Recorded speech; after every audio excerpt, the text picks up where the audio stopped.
கனடாவின் உள்நாட்டு உற்பத்தியாளர்கள் எதிர்கொள்ளும் சவால்களை கருத்தில் கொண்டு வெளிநாடுகளில் இருந்து இறக்குமதி செய்யப்படும் அடைக்கப்பட்ட காய்கறிகளுக்கு 10% இறக்குமதி வரி விதிப்பதாக கனடா அரசு அறிவித்துள்ளது.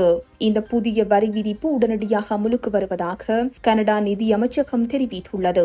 எனினும் கனடாவின் சர்வதேச வர்த்தக உடன்படிக்கைகளின் காரணமாக அமெரிக்கா, மெக்சிகோ, ஸ்டேல், சிலி மற்றும் வளரும் நாடுகளில் இருந்து இறக்குமதி செய்யப்படும் டின் காய்கறிகளுக்கு இந்த வரியிலிருந்து விலக்கு அளிக்கப்பட்டுள்ளது. அதிகரித்து வரும் டின் காய்கறி இறக்குமதியால் கனடாவின் உள்நாட்டு உணவு பதப்படுத்தப்படும் நிறுவனங்கள் பாதிக்கப்படுகின்றனவா என்பது குறித்து கனேடிய சர்வதேச வர்த்தக தீர்ப்பாயம் தற்போது விசாரணை நடத்தி வருகிறது. இந்த விசாரணை முடியும் வரை அதிகபட்சமாக 200 நாட்களுக்கு இந்த வரி விதிப்பு தற்காலிகமாக அமுலில் இருக்கும் என்று நிதியமைச்சு அதன் அறிக்கையில் விளக்கியுள்ளது. இந்த தீர்ப்பாயம் தனது விசாரணையை வரும் செப்டம்பர் 9 நிறைவு செய்யும் என்று எதிர்பார்க்கப்படுகிறது. ஒருவேளை இறக்குமதியினால் கனேடிய காய்கறி உற்பத்தியாளர்களுக்கு எந்தவித பாதிப்பும் ஏற்படவில்லை என்று தீர்ப்பாயம் அறிவித்தால் இந்த வரி விதிப்பு உடனடியாக ரத்து செய்யப்படும்.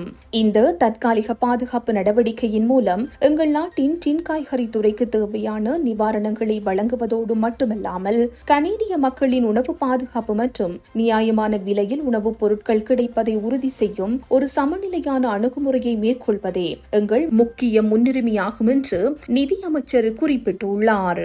இந்த செய்தி உள்ளிட்ட மேலதிக விரிவான செய்திகளுக்கு www.behindmenews.org என்ற எமது இணைய பக்கத்தினை பார்வையிடவும்.